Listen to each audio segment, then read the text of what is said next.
Hi, my name is Josie Lizzo, and my topic for my Entoinspiration Project is how insects can help with pollution.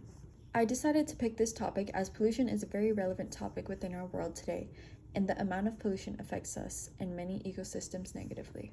I'm going to be going over the history of pollution and how it's impacted us and insects negatively, as well as the different types of pollution that are impacting insects the most. Starting off with a brief history of pollution, pollution has been around for decades, affecting us and insects negatively. There has been a decline in insects known as the insect apocalypse, in which many insects are being negatively affected by this issue. The main types of pollution that affect insects negatively are air quality. I decided to include a small pie chart in the right-hand corner of the screen from NCAP report that shows the main sources of air pollution, which shows vehicles and industries. This goes to show that we have an impact on how insects are affected by the air quality conditions. I also included a little art piece with two bees that states, "This is a plastic flower, not a real one, and the dust on your body is not pollen grains, but microplastic dust." And the other paper says 40% insect species are declining, a third are endangered.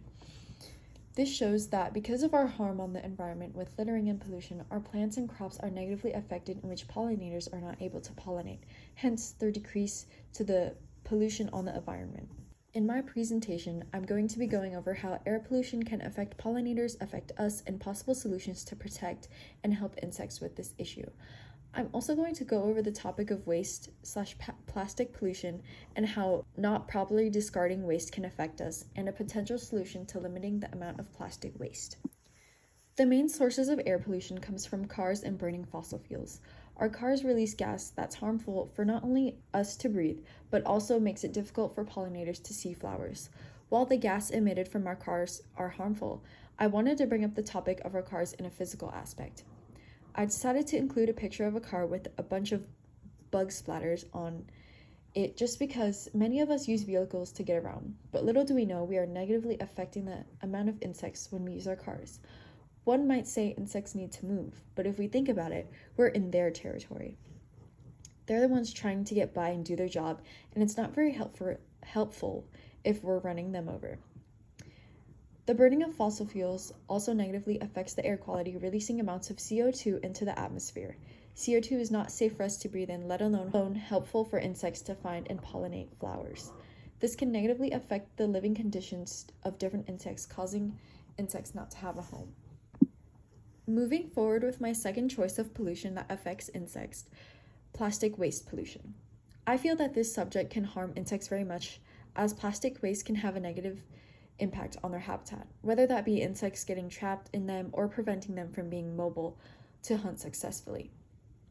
In addition, this can also affect us negatively if garbage isn't discarded correctly. Insects are able to carry diseases that they can pass on to us, similar to the plague. In the image at the top, shows a truck dumping trash in the middle of a field and is disposing of it incorrectly. Plastic is the toughest material to break, hence why it affects our environment tremendously. Comparing plastic to, let's say, aluminum is found in many minerals, which makes it easier to break down. Compared to plastic that goes through refinement and process, it's hard to break down into original material. So are there any potential solutions to solving this issue of pollution? We can help limit the use of our vehicles that harm insects and use different alternatives that don't involve gas. Looking at the picture on the right-hand side, it shows a before and after picture of a butterfly and its wing being damaged due to gas pollution. Using different alternatives can also help improve us, as we can have more opportunities to improve our physical well-being and allow insects to be more free from being harmed.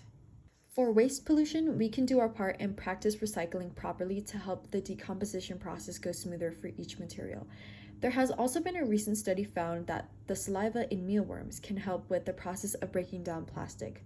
Although this discovery is still in the early stages of research, we can keep doing our part to prevent insects and their habitat from being harmed by properly disposing our waste. Although while these may be good solutions, these scenarios aren't realistic. Sometimes we need a car to get around and a bike isn't very convenient. But rather than thinking about how unrealistic this is, it's about what we can do and practice limiting our usage for not only insects but also our planet. If we keep pushing for these practices, we can start to see progress and improvement of our environment. This concludes my presentation. Thank you.